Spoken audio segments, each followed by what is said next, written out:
पहले आपको बताएं कि ईरानी तेल बेचने वाले अब होशियार हो जाएं। जी हां, हुकूमत ने ईरानी तेल बेचने वालों के खिलाफ क्रैकडाउन करने का फैसला कर लिया है। पंजाब और सिंध के इजला में क्रैकडाउन होगा। हुकूमत ने ईरानी तेल बेचकर कौमी खजाने को अरबों का नुकसान पहुंचाने वालों से मुतल्लिक प्लान भी तैयार कर लिया है। कौमी खजाने को दरपेश $1 अरब सालाना नुकसान को रोकने के लिए हुकूमत अब मुतहरिक हो चुकी है और हुकूमत ने मुख्तलिफ इदारों को डिजिटलाइज करने के साथ साथ पेट्रोल पंप्स को भी डिजिटल करने का फैसला कर लिया है। मजीद इस बारे में बात कर लेते हैं नुमाइंदा ख़ुसूसी इस्लामाबाद फ़हीम अख्तर से। सबसे पहले तो ये बताएं कि चेयरमैन FBR की ज़ेर सदारत होने वाले इजलास में कौन से अहम फैसले किए गए हैं? बहुत शुक्रिया फरजाना। ये एक अहम और बड़ा मामला है और ये बड़ी ख़बर भी है, क्योंकि पाकिस्तान को अगर मुआशी तौर के ऊपर हम देखें तो 3 बड़े चैलेंजेस का सामना है और पाकिस्तान इन 3 बड़े चैलेंजेस के अंदर फंसा हुआ है। पहला मामला है टैक्स चोरी का, दूसरा मामला है मनी लॉन्ड्रिंग का और बिलखुसूस फॉरेन एक्सचेंज के ज़रिए जो मनी लॉन्ड्रिंग होती है, और तीसरा है स्मगलिंग का। इस स्मगलिंग के भी 2 पहलू हैं, एक अफगान ट्रांजिट ट्रेड एग्रीमेंट के ज़रिए जो स्मगलिंग की जाती है और दूसरा है ईरान से जो पेट्रोलियम मसनूआत पाकिस्तान में आती हैं, सस्ते दामों वो फ़रोख्त होती हैं और उससे टैक्सेस वसूल नहीं होते तो फिर कौमी ख़जाने को भी नुकसान पहुँचता है। एक तखमीने के मुताबिक $1 अरब सालाना का पाकिस्तान के अंदर नुकसान जो है वो कौमी ख़जाने को होता है इस टैक्स चोरी की मद में, और इससे बहुत सारे क्राइम्स और मसाइल भी पैदा होती हैं। इन चीज़ों को देखते हुए वफाकी हुकूमत ने पहले अफगान ट्रांजिट ट्रेड एग्रीमेंट से मुतालिक कुछ फैसले किए, जिसकी स्टोरी हमने अपने प्रोग्राम में की थी। तो अब चेयरमैन FBR को, जो नए चेयरमैन FBR आए हैं राशिद महमूद नंगड़ियाल साहब, उनको ये टास्क सौंपा है कि जो ईरानी तेल पाकिस्तान में स्मगल होता है उसकी रोकथाम के लिए इकदाम किए जाएँ। ठीक, इस मामले के ऊपर चेयरमैन FBR की सरबराही में एक इजलास होता है और इस इजलास में 4 मुख्तलिफ अहम और बड़े फैसले लिए जाते हैं। पहला फैसला ये किया जाता है कि जो ईरानी तेल है उसको रोकने के लिए जितने भी पेट्रोल पंप्स हैं जो सूबा पंजाब और सिंध में, और बिलखुसूस वो इलाके, वो इज़ला जो कि इंडस रिवर के साथ साथ हैं, उन इज़ला के तमाम पेट्रोल पंप्स को डिजिटलाइज किया जाएगा। ठीक है, इदारों को डिजिटलाइज तो किया ही जा रहा है, लेकिन साथ में अब पेट्रोल पंप्स को भी डिजिटलाइज करने का फैसला किया गया है और ओगरा को ये कहा गया है क्योंकि ऐसा मैकेनिज्म बनाया जाए, ऐसा तरीकाकार इख्तियार किया जाए कि जो रियल टाइम मॉनिटरिंग है इन पेट्रोल पंप्स की वो हो सके। जो तेल फरोख्त हो रहा है, चाहे वो डीजल है, पेट्रोल है, वो उसकी मॉनिटरिंग की जाए। ठीक है, इसके साथ साथ ये भी कहा गया है कि जो उनके स्टोर रूम्स हैं, स्टोरेजेस हैं, जहाँ पर वो होते हैं डिस्पेंसर्स वगैरह, उनकी भी मॉनिटरिंग की जाए और तमाम तर चीज़ों को डिजिटलाइज किया जाए। इसके साथ साथ लोगों को इस सारे प्रोसेस के अंदर, शहरियों को इसमें, सार्फिन को इसमें शामिल करने के लिए एक एप्लीकेशन बनाने की भी हिदायत की गई है।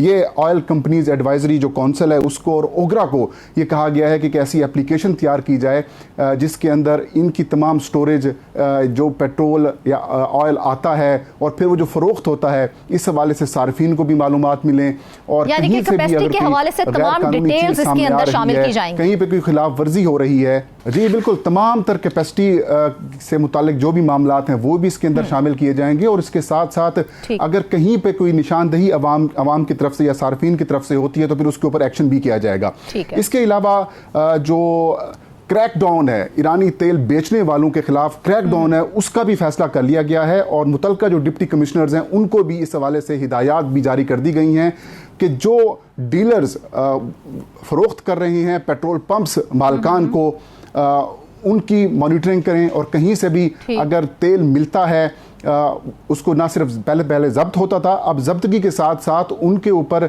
जो कस्टम्स एक्ट है या कानून है उसके तहत मुकदमात भी बनाने का फैसला किया गया है। और इस हवाले से पेट्रोलियम डिवीजन को कहा गया है कि इस हवाले से सख्त किस्म की जो कानून साजी है वो की जाएगी और जल्द पेट्रोलियम डिवीजन इस हवाले से अपना जो ड्राफ्ट है वो तैयार करके ये पेश करेगा। इसके अलावा जो जिन पेट्रोलियम कंपनीज़ के पेट्रोल पंप्स तो ज़्यादा हैं जिनके पास रजिस्टर्ड या लाइसेंस होल्डर्स हैं, लेकिन वहाँ पर पेट्रोल कम फ़रोख्त हो रहा है, तो इसका सीधा मतलब है कि वहाँ पर स्मगल्ड जो पेट्रोलियम मसनूआत हैं वो फ़रोख्त हो रही हैं। तो उसको भी उसका भी तमाम तर जो डेटा है, जो मामलात हैं वो उनसे तलब कर लिए गए हैं कि वो डेटा फराहम करें कि आपका शेयर कितना है, फ़रोख्त आप कितना कर रहे हैं, कहाँ कहाँ से रिफाइनरी से आपको तेल मिल रहा है और कहाँ से नहीं मिल रहा, उस तमाम तर चीज़ों को जो है वो अब कैटर करने की कोशिश की जा रही है। और ये 4 से 5 बड़े और अहम जो स्टेप्स हैं वो लिए हैं, वफाकी हुकूमत लेने जा रही है। अगर इसके अलावा अगर हम देखें, थोड़ा सा क्रिटिकली देखें, तो ये तो आप कह सकते हैं कि जो बॉर्डर से तेल आ रहा है और वो फिर फरोख्त हो रहा है सिंध और बलूचिस्तान, सिंध और पंजाब के इलाकों में, लेकिन वो जो आ रहा है, जो कनेक्शंस हैं, उसको कैसे कैटर करेंगे? तो आप इसे कह सकते हैं कि ये जो इक़दामात हैं, पहली दफ़ा इतने बड़े स्टेप्स तो लिए जा रहे हैं, क्या इन स्टेप्स से जो स्मगलिंग है वो रुक पाएगी? जो अरबों डॉलर का पाकिस्तान को सालाना नुकसान हो रहा है, कौमी ख़जाने को नुकसान हो रहा है, क्या वो रुक पाएगा?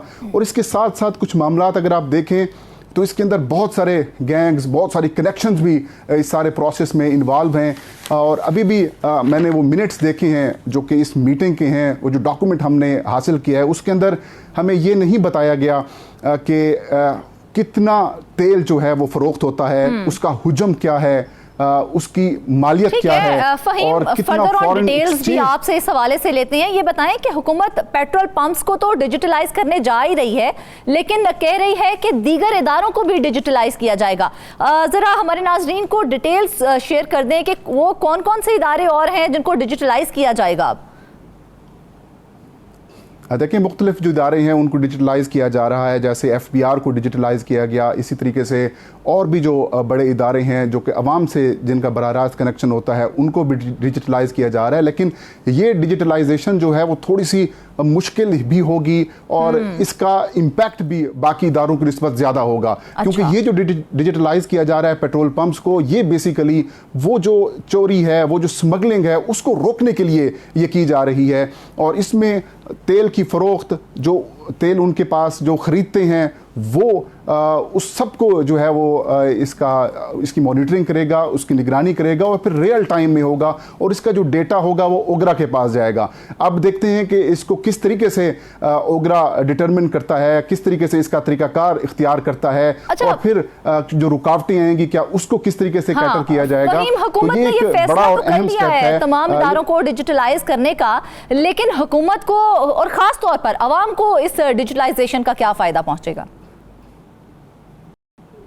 अवाम को के बराह रास्त तो अवाम को अगर आप कहें कि ईरानी तेल बनिस्बत जो पाकिस्तान इंपोर्ट करता है तेल, वो महंगा होता है और जैसे ही आलमी मार्केट में तेल की कीमत बढ़ती है तो फिर ईरान की की तरफ से जो स्मगल्ड तेल आता है तो फिर उसकी कीमत कम हो जाती है।